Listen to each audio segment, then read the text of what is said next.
हर महादेव। जय श्री राम। प्रेम से बोलो सर्वे भवन्तु सुखिनः।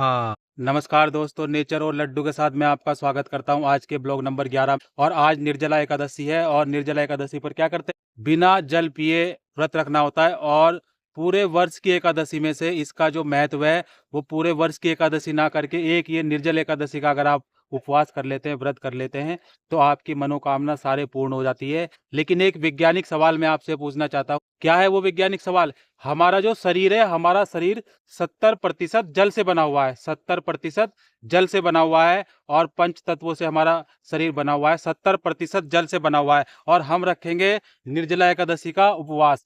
तो अब मुझे आप एक बात बताओ, 70% जल तो हमारे अंदर पहले से ही है, तो हम निर्जल एकादशी का उपवास 100% शुद्धिकरण से कैसे रखेंगे?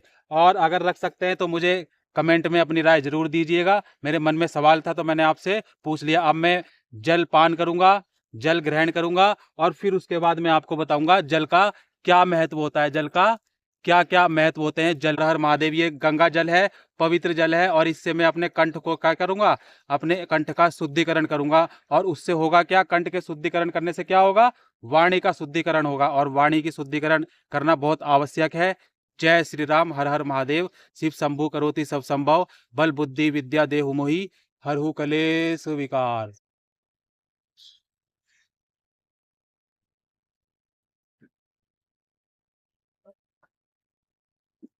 जय श्री राम।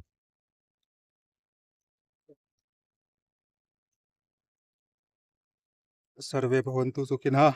आज है निर्जला एकादशी और हमने व्रत तो नहीं रखा, लेकिन हाँ, जल का पान जरूर कर रहे हैं निर्जला एकादशी पर। और ये जल आप सबकी प्यास को क्या करेगा, मिटाएगा। लेकिन जब आप व्रत रखेंगे और अपनी मनोकामना मांगेंगे, प्रार्थना करेंगे, और ईश्वर आपकी प्रार्थना को सुनेगा और आपकी प्रार्थनाएं होंगी साकार। ईश्वर प्रार्थना को सुनता है तभी वे साकार होती है, लेकिन प्रार्थनाएं भी सच्चे मन से होनी चाहिए। अब पता कैसे चलेगा कि प्रार्थना सच्चे मन से की गई है या नहीं की गई है? अब देखो, हम लोग क्या कर रहे हैं, निर्जला एकादशी पर उपवास रख रहे हैं, निर्जल बिना पानी पिए हम उपवास रख रहे हैं।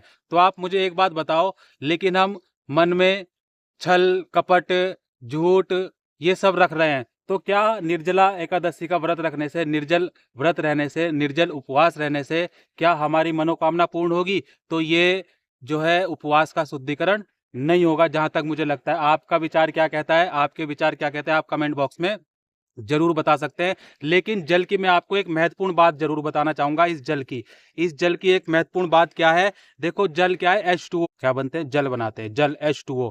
ये हमारे शरीर में, ये जो जल है, ये जल हमारे शरीर में कितना, 70% शरीर हमारा जल से ही बना हुआ है। 70% जल से ही हमारा शरीर बना हुआ है। और 70% जल रखकर आज का मानव रखता है निर्जला एकादशी का उपवास। तो मुझे लगता है ये उपवास सफल होगा। लेकिन उपवास रखा जाता है मन से, तन से, श्रद्धा से, विश्वास से और छल कपट से नहीं। आजकल की दुनिया में कितना छल कपट चल रहा है। प्रार्थना है क्या है, आज निर्जल एकादशी के उपलक्ष्य पर मेरी माँ गंगा से और भगवान विष्णु से प्रार्थना है क्या, कि हमारे उत्तराखंड को कभी नजर ना लगे, मेरा उत्तराखंड, देवभूमि उत्तराखंड, जन्मभूमि उत्तराखंड को कभी नजर ना लगे, ऐसे ही फलता फूलता रहे।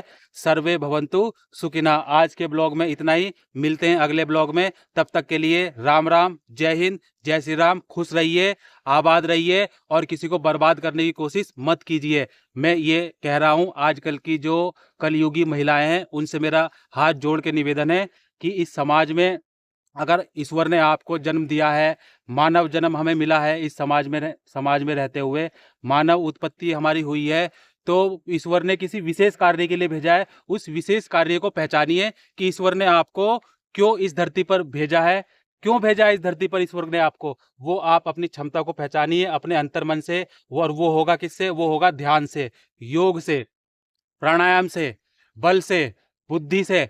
और उसके लिए योग करना चाहिए। देखो, योग कई तरीके का होता है।